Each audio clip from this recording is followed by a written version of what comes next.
খাজা মঈনুদ্দিনকে বলা হয়, হুজুর জিয়াউদ্দিন বলখি আপনার সাথে বহস করতে চায়, নিয়ে আসো।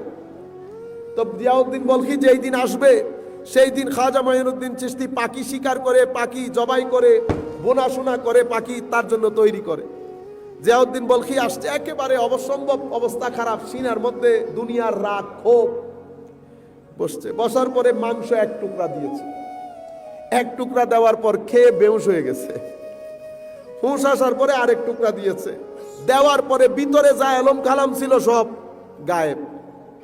তখন হুজুর খাজা মঈনুদ্দিন বলতেছে, জিয়া और चाहिए, আর দরকার আসেনি।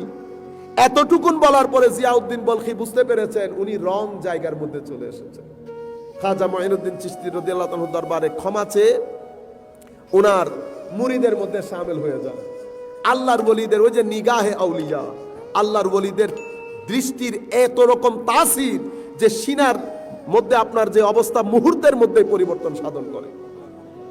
এর পরবর্তীতে এগুলা সব সিয়ারুল আরফিন, সিয়ারুল আসরার, সিয়ারুল আউলিয়া, আখবারুল আখিয়ার কিতাবের মধ্যে ঘুরে ফিরে এগুলা। এরপরে গজনি ঘুরে লাহোরের মধ্যে হুজুর দাতা গঞ্জে বখশ আলী হুজবেরির দরবারে যান। হুজুর দাতা গঞ্জে বখশ আলী হুজবেরির দরবারে দীর্ঘদিন 40 দিনের মতো চিল্লা করেন। এরপরে 40 জন ওলি বুজুর্গ নিয়ে কোথায় আগমন করেন? এই দিল্লির মধ্যে। দিল্লিতে আসার পরে দিল্লির ঘটনা বাদ দিয়ে আজমেরের মধ্যে ঢুকেছে। আজমেরের মধ্যে কারণ 40 জন ওলি বুজুর্গ একসাথে আছে, স্বাভাবিকভাবে চেহারা ভিন্ন, চেহারার মধ্যে আজব এক নূর। যেই দেখে ভিতরে খবর হয়ে যাচ্ছে, যেই দেখে ভিতরে খবর হয়। এরা যেখানে যায় মানুষ পিছনে লাইন ধরে, যেখানে যায় মানুষ, বাজার বসে যাচ্ছে, তো যেখানে যাচ্ছে বাজার বসে যাচ্ছে। পুরা এলাকার মধ্যে খবর হয়ে গেছে যে আজীব কিছু মানুষ এবং দেখতে বড় আকর্ষণীয় ব্যক্তিত্বের অধিকারী। ওনারা গিয়ে ওই আজমেরের মধ্যে যেই জায়গায় পৃথ্বীরাজ আছে না, রাজা বাদশাহ, তাদের উট টুট যেখানে বাঁধা হতো সেখানে গিয়ে গাছের নিচে ওনারা আশ্রয় নিয়েছে, তাবু গেড়েছে। রাজা বাদশার লোকজন এসে শাসায়েছে, বেয়াদবি করেছে, বেরোন এখান থেকে। এখানে উট বাঁধার জায়গা, থাকতে দেয় নাই। তো বলছে আচ্ছা ঠিক আছে, চলে যখন যেতে হবে চলে আসছে। আসার সময় বলে আসতেছে, তোমরা উট বসাবে তো, কালকে তোমাদের উট বাসা থেকে উঠবে না। তারা এটা কানেও নেয় নাই, কারণ আজমের তখন কালচারাল সেন্টার পুরা এই হিত্তার মধ্যে। আল্লাহর ওলিরা মেইন ভূখণ্ডে চলে গেছে, যাতে ওখান থেকে সূর্য উঠলে যেন আশপাশ আলোকিত হয়, নতুবা কাছ গ্রাম থেকেও শুরু করতে পারত। মেইন জায়গা থেকে শুরু করেছে। তারপরে দিন উট নিয়ে গেছে, উট বেঁধেছে। সকালে আবার আসছে না ওরা রাখালরা উটকে তোলার জন্য, এই উটরে টানে উট আর উঠে না। পুরা রাজদরবারে খবর হয়ে গেছে, কিছু বুজুর্গ মানুষ টাইপ আসছে, ওনারা বলেছেন উট আর উঠবে না, উট তো উঠে না। 10টা বাজে, 11টা বাজে, 12টা বাজে, এবার ওদেরকে থাকো, খুঁজে আনো। এতটুকুনের মধ্যে এলাকায় অনেক মুসলমান হওয়া শুরু হয়ে গেছে। শুধু তাই না, হুজুর গৌসুল আজম হুজুর খাজা মঈনুদ্দিন লাহোর থেকে দিল্লিতে ঢুকতে ঢুকতে হাজার হাজার মানুষ ইসলাম কবুল করে ফেলেছে। 65 থেকে 75,000 মানুষ তো ওই সফরের মধ্যে ইসলাম কবুল করেছে। দাওয়াতি কার্যক্রম শুরু করে নাই, ইসলাম কবুল করেছে। মানে বুঝতে পারছেন, আমি আপনাকে বলি নাই চুম্বকের সাথে লাগলে 2-3 দিন থাকলে তো আকর্ষণ, বুঝতে পেরেছেন? এরপরে এলাকার মধ্যে ছেয়ে গেছে, তারপরে বলছেন আপনারা থাকতে পারবেন। থাকা শুরু করেছে। এখন মানুষ তো দেখে এরা করে কি, হাই খোদা, এদের রং, এদের ঢং, এদের কাজকর্ম, রাতের মধ্যে খাস নূর, বাইরে অন্ধকার, এদের মধ্যে খাস আলো। এটা আল্লাহ ওয়াদা দিয়েছেন, আফামান শারাহাল্লাহু সাদরাহু লিল ইসলাম ফাহুয়া আলা নূরিম মির রাব্বিহ আও মান কানা মাইতান ফাহইয়াইনাহু ওয়া জাআলনা লাহু নূরা। কেন নূর? যেন তারা ইজিলি হাঁটতে পারে। তামশুনা বে বলেছে, হাঁটতে পারে। এখন মানুষ অ্যাট্রাক্টেড হয়ে যাচ্ছে না, এখন মানুষ ইসলাম কবুল করছে। যেই দেখছে, খাওয়া দাওয়ারও তার অভাব নাই, পানি তো লাগবে। এখন আনাসাগর আছে না, এখন আনাসাগরের পানি বিবির কিন্তু খবর হয়ে গেছে, আয়না বিবির, বুঝতে পেরেছেন? পানি বন্ধ করে দিতে হবে যাতে এরা চলে যায়। এখন চলে যাইতে বললেও তো যাচ্ছে না, আশেপাশে একটা ইনফ্লুয়েন্সিয়াল হয়ে যাচ্ছে, প্রভাব বিস্তার করা শুরু করছে। পানির জন্য কোনো পানি বন্ধ করে দাও। হুজুর খাজা মঈনুদ্দিন চিশতি রাদিয়াল্লাহু আনহু খাদেম এসে বলতেছেন, হুজুর পানি তো আনতে দেয় না। কেন? কে? হুজুর এরকম পানি বলে কি আইন হবে, পানি আনতে দিচ্ছে না। হুজুর খাজা মঈনুদ্দিন খাদেমকে বলতেছে, তাও এই লুটাটা নিয়ে যাও, বদনাটা নিয়ে যাও, আনা সাগরের পানি উঠাই নিয়ে চলে আসো। বদনার মধ্যে পুরো আনা সাগরের পানি নিয়ে চলে আসছে। এখন পুরা এলাকার মধ্যে খবর হয়ে গেছে, এরা বলে মুসলমান, এরা তো পুরা আনা সাগরের পানি এক লুটার মধ্যে দিয়ে দিয়েছে। আমরা পড়ি ইয়া মঈনুদ্দিন, ইতোপূর্বে আমার নবী অহুদের প্রান্তরে আমার নবীর মুষ্টি মুবারক থেকে পানি ঝরতে ঝরতে সমুদ্র বানিয়েছে, আর আপনি 300-400 বছর পরে এসে পুরো আনা সাগরের পানি একটা বদনার মধ্যে দিয়ে দিয়েছে। আনা সাগরের পানি যখন হুজুরের লুটার ভিতরে, এখন ইসলাম গ্রহণ করার একটা ঢেউ শুরু হয়ে গেছে। কারণ আপনি এদেরকে কোনোভাবেই এদেরকে রোকা যাচ্ছে না। তালোয়ার নিয়ে যুদ্ধ করলে এরা বন্ধ করে দিতেন। যুদ্ধ তো রুহানি ভাবে শুরু হয়ে গেছে, যুদ্ধ রুহানি ভাবে শুরু হয়ে গেছে। এরপরে এই ঘটনা দেখার পরে আয়না বিবির মাথা খারাপ হয়ে গেছে।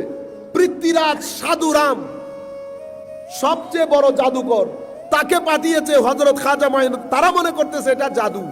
সাধারণ মানুষের মধ্যে ইসলাম কবুল করার ঢেউ শুরু হয়ে গেছে। তারা জাদু দিয়ে ঠেকানোর জন্য পৃথ্বীরাজ সাধুরামকে পাঠিয়েছে। সেই দলবল নিয়ে আসলো। দলবল নিয়ে যখন আসছে, কে? হুজুর পৃথ্বীরাজ সাধুরাম আসছে। হযরত খাজা মঈনুদ্দিন ওই কি বলে আপনার যে ইয়ার মধ্যে ছিল, তাবুর মধ্যে, তাবুটা সরিয়ে শুধু নজর দিয়েছে, দৃষ্টি। আমার নবী বলেছেন না, ইত্তাকু মিন ফারাসাতিল মুমিন, আমার মঈনুদ্দিনদের চোখ থেকে বেঁচে থাকো। এরা চোখ দিয়ে যখন তাকায় সিনা বিদীর্ণ করে নিয়ে যাবে ভিতর দিয়ে। খবরদার। পৃথ্বীরাজ এই সাধুরাম এর দিকে প্রথম তাকানিতে তার ভিতরে ওই যে মন্ত্র তন্ত্রগুলো পড়তো সেটাই সে ভুলে গেছে। আরেক তাওয়াজ্জু দেওয়ার পরে বলছে, পৃথ্বীরাজ সাধুরাম কি বলতে এসেছো বলো না। বলতে চাচ্ছিল রাম রাম, বলা শুরু করেছে রাহিম রাহিম। রহিম রহিম বলার পরে চতুর্দিক থেকে তার উপর মারামারি তারে শুরু করে দিয়েছে। কিরে, তুমি আমার মানুষ হয়ে তুমি কি শুরু করে দিলে? এটা সমালোচনার শিকার হয়েছে, নির্যাতনের শিকার হচ্ছে। যখন পরিস্থিতি অনেক ভীতিকর পরিস্থিতিতে চলে গেছে, হুজুর খাজা মঈনুদ্দিন তাওয়াজ্জু দেওয়ার পরে ওই সাধুরাম থেকে ওরে বাঁচিয়ে নিয়েছে। সে ইসলাম কবুল করেছে। খাজা মঈনুদ্দিন চিশতি রাদিয়াল্লাহু তাআলা আনহুর দরবারে খাদেম হিসেবে কাজ করা শুরু করেছে। এটা দেখে ইসলাম কবুল করার হিড়িক পড়ে গেছে। তারা এক একটা অনুষ্ঠানের আয়োজন করছে সরকারিভাবে। তো আমি চিন্তা করি যে আমার নবী সাল্লাল্লাহু আলাইহি ওয়াসাল্লাম কি হিকমতপূর্ণ কাজ করেছেন। দেখেন, খাজা মঈনুদ্দিনকে একেবারে সেন্টারে পাঠিয়ে দিয়েছেন। যদি চন্দনাইশ থেকে কাজ করে করে ঢাকা যাইতে যাইতেও তো ভাই 90 বছর চলে যাইতো, কিন্তু এটা করেন নাই। বলেছে একেবারে হেডকোয়ার্টারে চলে যাও। হেডকোয়ার্টারে গেছে, এক একজনের দৃষ্টি পড়ছে, এক একজনের দৃষ্টি পড়া পুরা সোসাইটির মধ্যে ছড়িয়ে গেছে। মঈনুদ্দিন নামে এক ব্যক্তিটা পুরা সিংহাসন উল্টে দেওয়ার জোগাড়।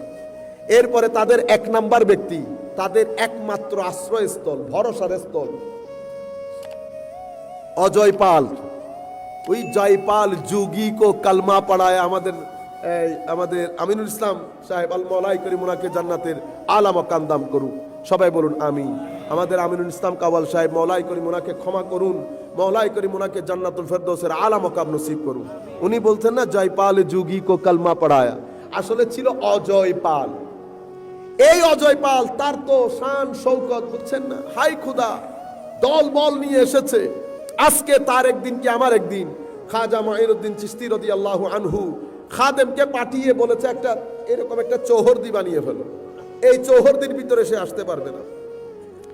সে বাইরে বাইরে অনেক কিছু করতেছে, তার জাদুর কোনো আসর সে ওই ত্রিসীমানার, ওই আমার খাজা মঈনুদ্দিনের ওই সীমানার ভিতরে ঢুকতে পারে না। শেষ পর্যন্ত সে উড়ে উড়ে যখন আকাশে উড়া শুরু করেছে, তখন খাজা মঈনুদ্দিন খাদেমকে বলেছে জুতাটা আকাশে মারো, আমার জুতা তারে পিটাইয়া নামাবে। এটা তাদের আখেরি পরাজয়। পরাজয়ের পরে যখন পৃথ্বীরাজের দরবারে মুসলিম ডেলিগেশন গেল খাজা মঈনুদ্দিনের, দেখছেন কোত্থেকে শুরু করেছে কোথায় গিয়ে শেষ করছে। খাজা মঈনুদ্দিনের ডেলিগেশন গেল ডেলিগেশনের সাথে চরম বেয়াদবি করা হয়েছে, বের করে দেওয়া হয়েছে।